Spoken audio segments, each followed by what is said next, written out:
یگانه خوبی که انستیتوت راد را متمایز می‌سازد با دیگر انستیتوت‌ها این است که تمام استادای انستیتوت راد ICC منبر هستند و اینا رای را طی کردیم که ما فعلا ایران را آغاز کردیم.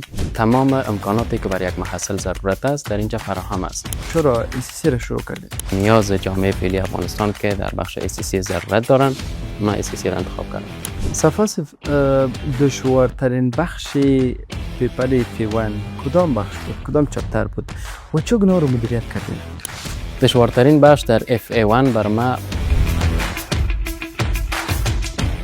سلامونه اونیک هیلی قدرمن لیدونکو درات بریالی سری خبرونه ته راغلاست. لموږ سره نن محصل محمد یحیی صفا دی چې نن د F1 اگزام پاس کړی او ان شاء الله د هغوی هغه تجربه د زده کړې میتود او د موارد به ان شاء الله له تاسو شریک کو. صفاصف بسیار خوش آمدین. تشکر، سلامت باشیم. خودتون یک معرفی کوتاه بکنین و اینا بگین که چرا ICC را شروع کردین؟ اسم من محمد یحیی صفا است، از ولایت پنجشیر هستم و نسبت به شوق و علاقه که به بخش اکانتینگ و منیجمنت داشتم. همچنان موضوعاتی که مرتبط با ICC است و نیاز جامعه فعلی افغانستان که در بخش ICC ضرورت دارند، ما ICC را انتخاب کردم. خوب است، خوب است. شما امروز امتحان F1 داشتید؟ بله. خب F1 پاس کردین. بله. چند نمره گرفتین و زمانی که نمره تان ظاهر شد بسکرین چه واکنشی نشان دادین؟ ما الحمدلله امروز 88 نمره گرفتم ماشاءالله. و جالبی است که وقتی که امتحان میدادم استرس نداشتم و بعد از اینکه امتحان پاس شد و ریزالت ما پاس شد، وقتی که 88 نمره را دیدم، چون که 88 نمبر تاپ اچیور است، بر ما یک احساس خوشی و هیجان خیلی زیاد رخ داد. صفاصف دشوارترین بخش پیپر F1 کدام بخش بود؟ کدام چپتر بود؟ و چگونه رو مدیریت کردین؟ دشوارترین بخش در FA1 بر ما ایرورهایی بود که بین بانک استیتمنت و همچنان کش بوک ایجاد میشه و همچنان ایرورهایی که بین کنترل اکانت و اندیویدوال اکانت ها واقع میشه و ما تانستم که با راهنمایی های استاد، همچنان پشتکاری که داشتم و درس هایی که برش منیجمنت داشتم، تانستم که به این مشکلات خود نائل بیم و این مشکلات خود برطرف سازم. یعنی شما این مشکل شما به خوبی مدیریت کردین. این مشکل برای بار اول که امروزشون روبرو شدین برتان دشوار یا سخت معلوم میشد یا برتان ناممکن بود؟ این مشکل به نظر ما دشوار معلوم میشد ولی هیچ چیزی ناممکن نیست. انسان میتونه با پشتکار، با تلاش هر مشکل خود حل بسازه. ماشاءالله.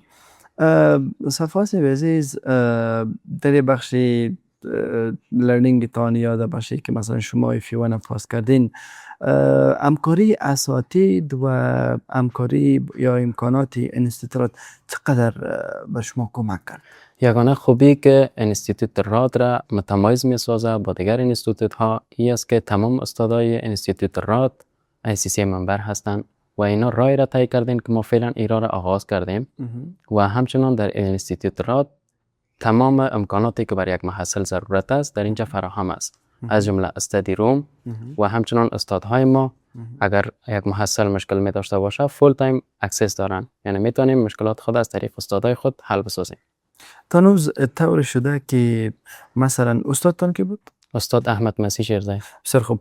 مثلا استادتان نبود یا در انستیتوت نبود یا رخصت گرفته بود، ایتو شده که شما سوال داشتین از یک منبر دیگه پرسان کردین برتان جواب نداده؟ نه خیر، هرگز این قسم اتفاق نافتاده و اگر استاد ما مثلا نمی بود یا رخصت می بود، اینجا بقیه استادایی که هستن تمامشون ICC ممبر هستن و زیادترین کوشش تلاش خود میکنن که مشکل محصل حل بسازن.